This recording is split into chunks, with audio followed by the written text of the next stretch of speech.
School Sanglia, Director, School Education. We got to Lampanga and Shoi to Te, committee member, Executive to Te, when a local zone, Te, home with by a book journey. Hey, when I had program, but he can there, I told it, let the Hala in Tankan Minti Boya, Kanan and Pot. Kale de Rosia symbols so lai topa program kan hanga dar khat chawa thugan an soitan zila ho in puacha pain an dia interview an nei chole ha chuan za de usik to me amara siti na ngai na ngam lawa elai thuna do thei taka milong ha lo thu mat mai te hi alom ka tia in sa hom ka ti boka chunga pa kan choya program pan hi la kop lo sa me chu ka tum tong ka te ni min tla la minister kan siamin minister ho bin ko khoma kan sarkar joint director changa cs thengin kan soi kan ti ho ni ram kai soi dan tu kan ti re khoma dar so ma kan chana Dharma vela kan bang ni. Tapos ang program dan ha, tapos makan bang may nakalo tingot teka. Ang bo, to yung tali von extension. Tula jehun kan mga may po office file pa ke ba thai zawa ba sugala omhan lawa. Ai class ng twin ko may program amin som twin set lawa, asyam twin siya. Aloy tuwa to sina. Min chet yung from kan be sia hey education changtu department changtu te karan ni ve pathian le bizara chief minister te min han ringa secretary tu india la ko mani e anti atin mla kan ni lai han ti la position kan online biar son school attend as a voice so te ka tlo na pusi da school hi chu tum hi ga ka tlo ve Executive to na pay chu alai karap nam lawa chu tiang vel chu an din mun ania han thiat puya computer le printer ha kan be ve ka sia sarkar school lo chu ka pe don lo ve ka ti an ni hi amin nga mang rega ani be ve le ta sama tuna po solaya school sak thadang pu te ngai to na thar te kan se ga tiang chuan zirna chungchang kan at sila han ti tok ila ka at sil kha ni ber me biar sunga patang nen pa kan suaya ngani na kan thok khawa unit tho in te kan tho lo kan te tho turan ni lo kan in dia stevel chuan ngam taksin wai me tele business association tene school kan siam than kan thok khawa chang le smc tum khat ka tel pui phei chu ka chang lu tu ka che ta headmaster berin Zia tura selo ka minute tel boka secretary ka chang tel boka stiang chuan kan la chuta chuan minute da chuan headmaster te secretary tu te kan mo antia local council te kan in ko tela tikhan secretary tu no mobile sarkar a boipui ro se kan tlc ku ta kan da mnflc anita school in chung kha kangai antia mla funding da lo tiam antia minute action mla action local council action MLA thì không thể dễ là khá mình đi ta một số han kan ti tur kan siang em chon ma kan lami tok ka solai bia la son nge niam em mo chen kan ti ta ka chuan department kan chang be a ke po college ti tu chop la ha kan ni ve ma ya university hen kum som chop min be phala chu za kum nga ha kan la ve phot chu ni a zirna hian kum som ni don apa ka zirti to ego vel le phe kum som ni bo ve chu ni pia e he kan lu ve ania so class school zirti tu again kan diang ni te po tila in diang ni alom thu hi ka sil tu chewa mi tam tak nun kai suai tu in ni pa so ti tu ti hi ke chu ka ui thin zirti tu dei nun kai suai tu kan ni mitam tak om dan zirtira zilai tam tak man tla ka ilo cheu to chumi bang chuan za na chi mai ka bok chi ka pa hi zirtir tu pastor pension chu ni na ATC a zirtir ngat DC Hunlai Assistant Sub Inspector of School ti ke natin CP rate ate khan again in selling the body asoi na cha thing su la te ke kan kala heta tui dia la kumpel kan kala atia sai sat thina se chuan zirtir tu chung ko selian kan ya again ATC a ani chu pastor bial nei lo chi ATC om le ngat ta pension non ba ya an chuak le chawa zirna hian min hual vela kan zir chawa kan zir zo zirtir tu kan ni le chung ve chu ani a in har san nei mang na tam tak hi ka se pui chung ni ti kha kan lu du na ni soi tur ka khop ma ya amaro chu in threi to a hey ka in bot sai na chu he lam in ya ke bot sai lo na lam ma le la wa he ka pakai thunga ga asa a zirtir tu de zir na siam tha ram tan thai ni ti chu in sengun to do ne mai khalam pa ha chuan lu do bela siat cha thil han sei ka duwa namani chung chang ka sei mai sarkar thar ZPM sarkar in ting pa la ti chen ka da ta la ka duwa ei zeti tu kana la samagra za som rupa hat kana la samagra shiksha hoya tu na hian sa ka seri som panga kana ngen ama chon written po mai lem lowa written kana ti ta mi cha kan do ni kan ti in interview apo interview tok ka do lo ka tia practice teaching an nei thak tu na ke so teacher kan la le ne po hian topic so man do thla ta train an do thla na structure practice teaching an ti topic khada thangin nge ni interview board na zirtir na peta ni chu zia thiam deuh zirtir thiam lo zet hi chu ahar sa ni chu ke ni po kan lo te pe par nga deuh ma se thil thi thiam lei thei lo an class an cover sakhin tamani zirtir tu hei nge ni kan an soi ho thina zia thiam deuh pe par nga deuh present thei zum mai khoi ma kal la ma ro chu an zirtir ra sa chuan zirtir an thiam le si lo kan ma mang le zirna zirtir na ni an no pang ho kan se tu ni ti hi kan ve awangin practice teaching kan tela a hlu kan ti tangin ke sia nge ni a zirtir tu te pon lo ma ni ti tak se din kan la nge ni a tianga a hi lo la nge ru ti poi kan nei lem lo nia mi cha kan ni po kan be se tin hey sports equipment te kana sem thina kumin chu dam de bang illa dong thei chia lo na ni chen dong ne dong lo ko shel lo ni dong lo chon ke sia sports equipment te noi za chuang man hi kan sem thin halo nia kumina chu da dang to tin ZPM sarkar thara hian school education department budget is awesome di barokin asanga asan chane ro nang ni ho wa chu ni de ro ha engge mo chen chu budget aga ni billu telani sarkar ha sa ina ma lu la to na a ti thon ko tu lo kan te kan nora finance section haran tivia wa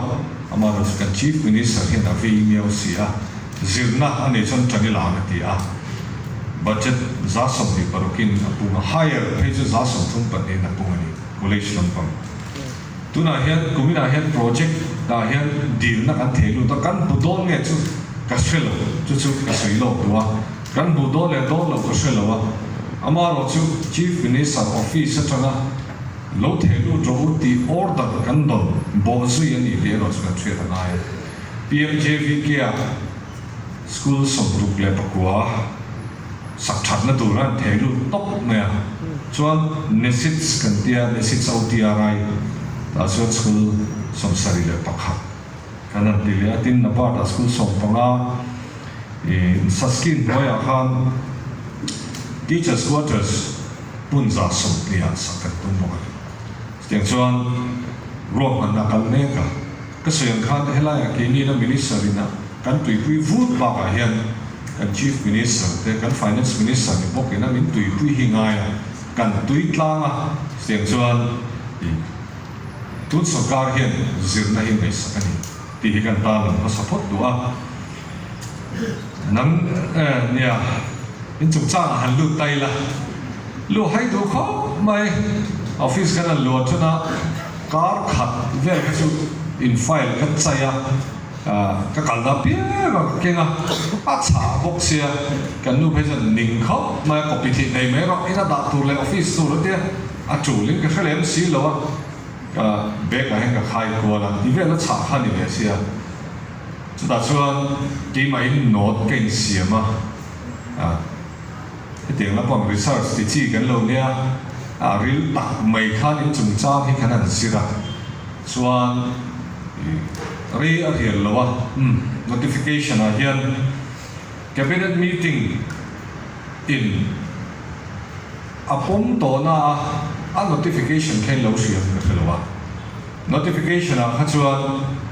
cabinet meeting ma tí ngay cabinet ina an in na kaltlang ngai pani oma kha kaltlang le mei ro se ti kha ro ta thelu le phok me kan dia kan thelu na le Council of Ministers meeting ani to ke nia chuan Council of Ministers meeting don hian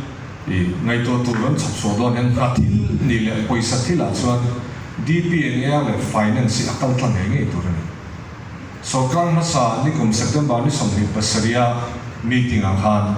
DPNA le finance sakal tlang lo wangin notification awan suaka start one transaction of business rules te rules te ne om vea kamian khan provincialization ka kal tlang kui thai ani ta lo wangin notification abo sarkarin sokang masa notification khan ni vekania Hemi the school hi private school alo sarkar school government school ani tonga minga po government tela nianga an tiveka anwaya paragraph tanga khan however aron titani zirti tu tele staff te so DPNA le finance phanmani huna chok la kan niam aron tita chu taka chon ino kai tani sarkar school khani to boxia ta chuan ni china in soi selection grade kha lai ta fikan namma sarkar school ni to se namma ni takha I sarkar city tu illa ni si lawa file akal thi lawa ta cabinet meeting a tilu turchan DPNA le finance ka atlang phutangai kan ngak tangat ngata in than alo ni chawa amai ini budget season ni file akal le thi lo kan boy mu pa chumi so chuan local velea in than budget season zo chia ni lai ni kan zowa in rin nia in than an puang na khating lam pang khati le thi lo top an tang cho tunaya DPNA kan sutlanga finance kan sutlang booking tu sia siang chuan akal chho le a and thing kan ti zel don hi chief minister atangin thuron kan lak le ngai stiang chuan in chung chang hi kan mani a tak se tin kan ma maro chu da na kalangai si a da lo chu na kal thi si lawa a poi ko ka ti ya tin high school le higher secondary school lampang hi nia khatia ti dong chang finance through top khan to lo DPNA kha ti nge ngai cabinet meeting a khan ngai to thei chet pon ni lawa cabinet meeting ina akal thei pui thei chin finance approval ni lo kal pui thei chin oma amaro chu level 10 zirti tu ero hi chu grade A amo grade A level I sang fixed pay ko ni sela DPNA a thu lo chuan cabinet meeting point angai to thei lo ti da ti kha alo omani chu ta chuan hak satna om ki kha ka soi tlang lo lo to wa in ho tu te kan in sui thina ani tan sei le kha a sui oma I soi to pang a bele putlu to ka ma I accreditation kha chu mi ti boy professional la tok te rules on mi lo professional la tok ka khan pomangai sia ro manna Lelo benan siama boythak chu secretariat lamin rom hanan siama directorate in an khiat pui box si lawa cái này thiếu tao tất cả một số cái bức sang tết là anh lưu hay không mà thì khan thiếu khắc cái bút mà tất cả mình bui châu cái này tụi mà budget là anh đào hết mình thì mình sẽ là trong mình khá gần đàn lâu khá lâu nít lắm ta mình sẽ roll hậu hiện đàn bề lên tụi tôi anh sẽ thích lắm lâu khá ngày đó lệ ngay thì lâu mà này tin thì tao đặc soi tụi tôi bỏ mà cả screening tôi bỏ attention cái lâu tìm mà na thì mấy lúc tôi bỏ cái này thì lúc qua mà rồi hậu tu làm cho những DPN này làm bằng cái đó làm cho những cái thế này nó thì anh nói thì là cái này làm cho cái bùi mấy chỗ khác cái tụi mình mà chứ thiếu đấy để anh sắp cái đến đàn này tin in lâu anh em có sẽ là provincialization rules à khan cái contract law dự tiêu chỉnh cái này đàn chứ có lẽ rằng contract law cái dự tiêu chỉnh là tin consultancy à hiện सरकार है ना MOU sign तुरते maintenance contract sign तुरते का draft हुई थी ना MLA तो नो पन सरकार में साखा ना रोके ना मंग draft जाता tiang lampang खेल ना सच्ची कन्या जुदा सुन काहे सोल लो सुन कश्मीरान तो साथ में हमारे जोता नहीं बोलो चिंग चिंग तो लगा provincialization rules का तक नहीं अमनी school provincialize ना तो ले अन्ना थोक हो staff हो absorb ना तो rules का अमा absorb na to rules sa chun relaxation clause on rules so I had relax theory government at in ani upon authority chumi chun a relax siam ti de ong thina nang mani o an thok kho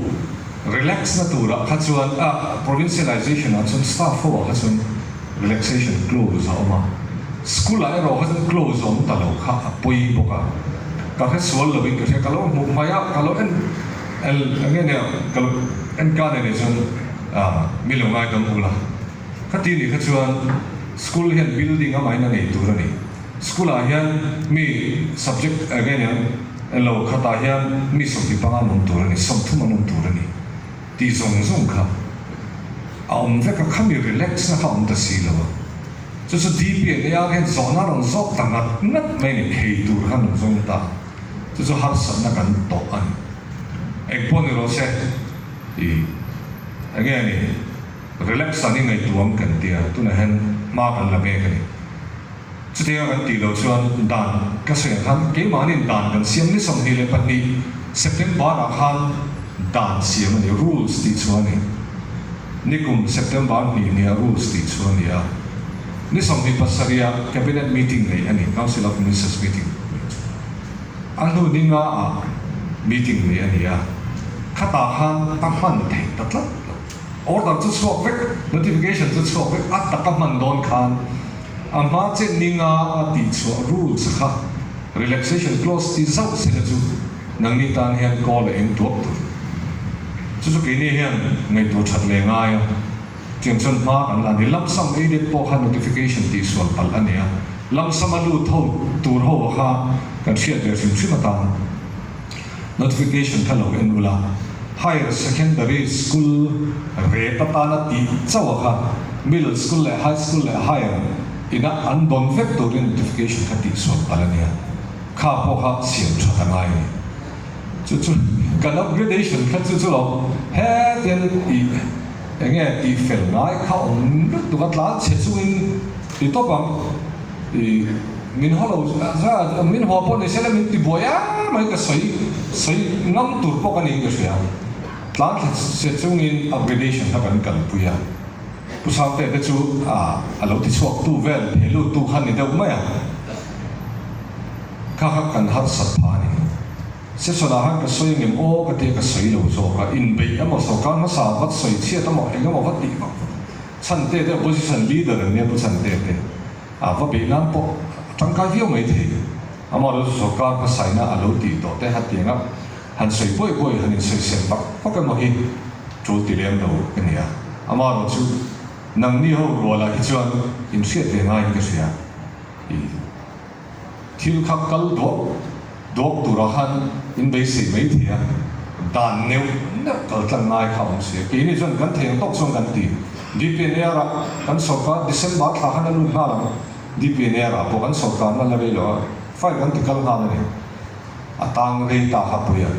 siang chuan in than lo pon ni boxi mani lo ka silai pol pakhatin karon beidon senia dia go tu pakhatin roking thila upgradation chu changa hian a big thing provincialization moi tu min bei chuan nang ni zo tan boina omang ka silang chewa khati min bei talo ni zo ka sia hi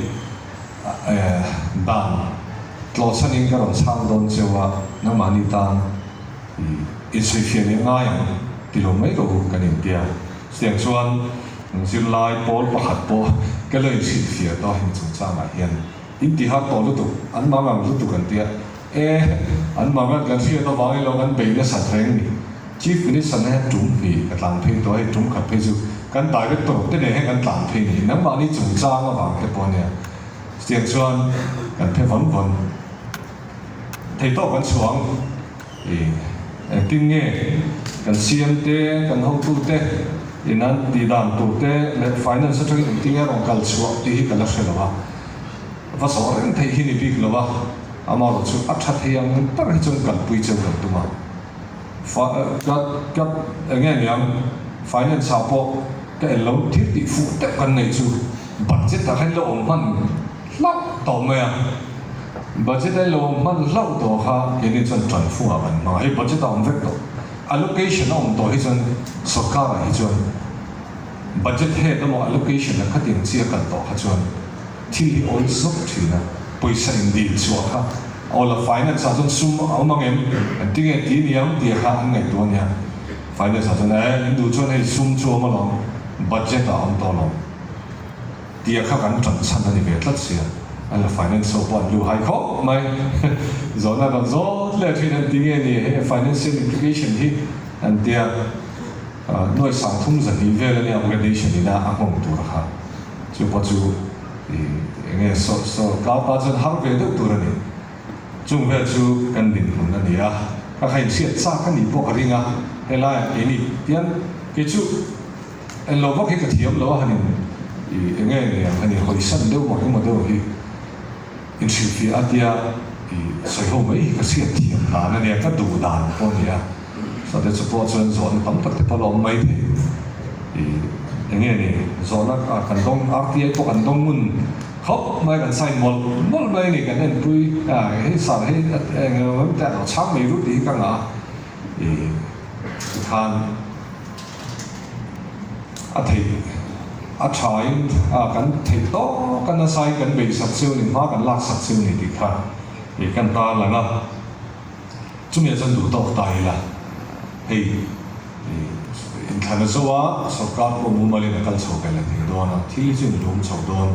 kan din mun turi chu chian na a cha zo tur hian a chien po ka be sia chumi tur po chuan ma kan la me kan he mai ro chu ti khang hai dan om sa kalka ne mo khatianga net son ne mo boka ne mo hichon kan kal thiam lawa nakina midang na meno bele na tur thaw ni arom man tu te ho khan meno bele na tur thaw khan i do na chu bang chuan le lampang tu bo ko pe kai ka chuan adika kal kan tuma chu chu mi thia sa purin ngen se wat le min alomong ta dewa nghe niệm lâu bế sĩ vía và này thao khen bế sĩ vía và là tiền hệ tiền chia là và mà rồi chú mình trẻ to này thì khá cái chuyện là ta anh buông cái này chú à tổ biết rồi chú hey dừng là chúng sang trên cái sườn khan à bồi bùi tu te bị đóng tắc mà lòng hun col tu te kan ni kan lo bị trăng tang to i bị se lang u zilai nun hi kan ti dang lam thei lu tu ka a chen be politics khel tum te ni phei zon akina kan san huna politics a lu tum ni phei zon a chang kai ni ini po han ti le khang lang la zilai te extra class te kan la ve a kan ti chau ve a thang ho kha politics kana lu chana chang kai an lo tia kapa hiting mai ro se kan ron tia atin khan i chang kai na tam ta ko ma tin mishing chu in mamo tom vek kan ni zirti tu kan nia kan zirlai te thate in galo kan nge ne bilak tla ka parol nurol te poning chu officer te po kan ser chowa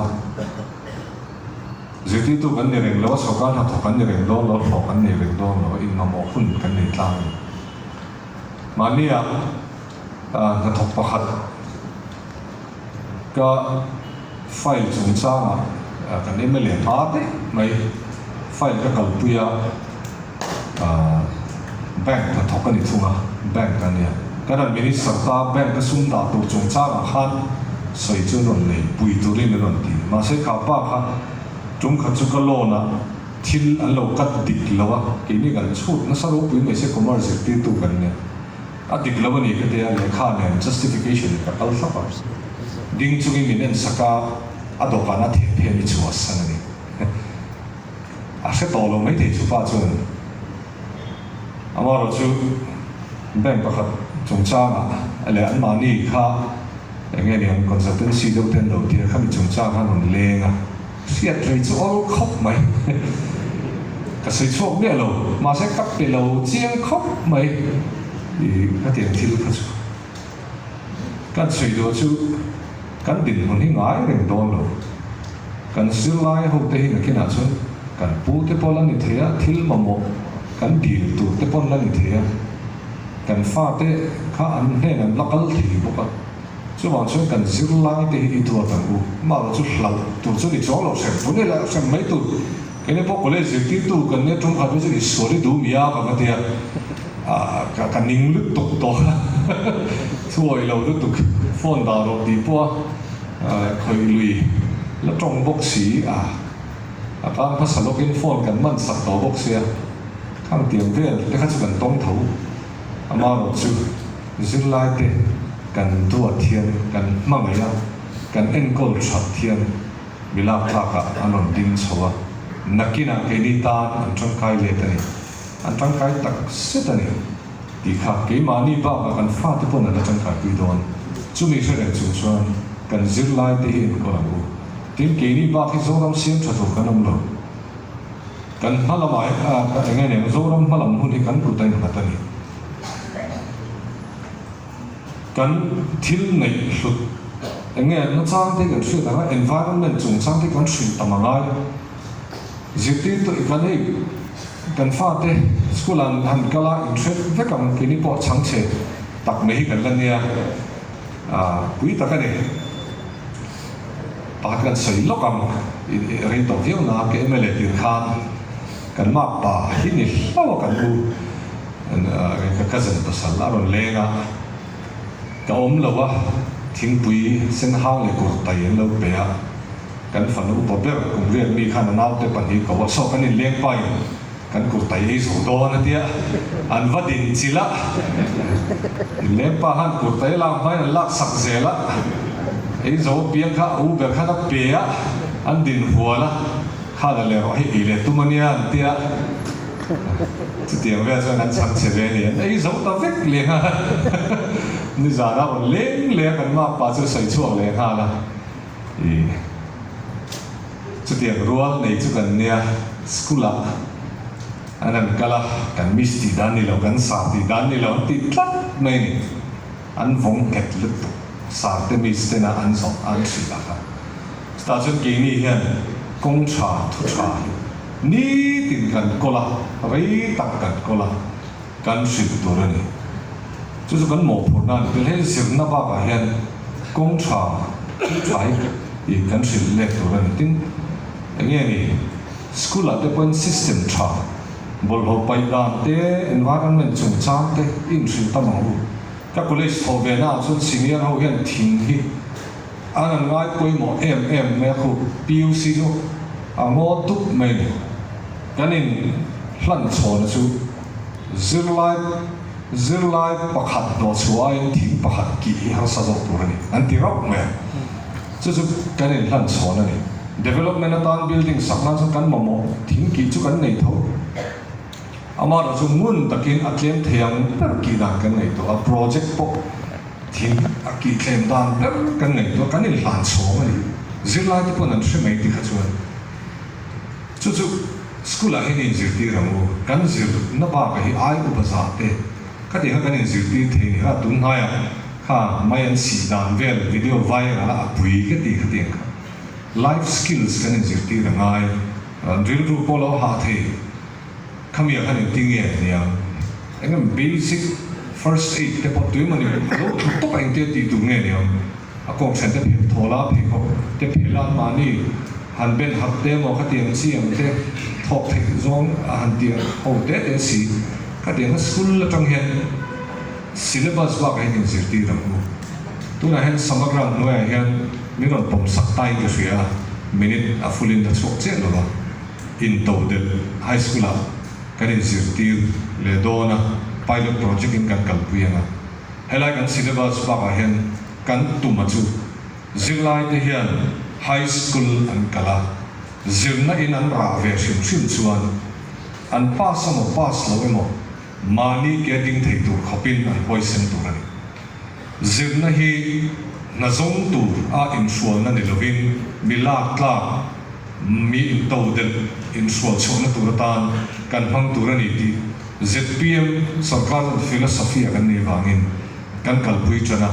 chu Mizoram pumpuya nakina pilot project kan an tianga akal dan leu ati dan kan chian ton nuwa Mizoram pumpuya kan kalpuya chu kan tum mani chu wang chuan kan syllabus ba khi zirlai te i zirti ramu isilamu kan zirlai te i lak turin le nakin thlenga ke ni pula kan chhor thei turin i cher chhawu i siamu i kha kan cha vele cheu ani e Mizoram malam hi kan kuta ani migot su ina vain hun manna tianga oni na te min soma thu te min an sai tiri ka lo tak set ani ka lo me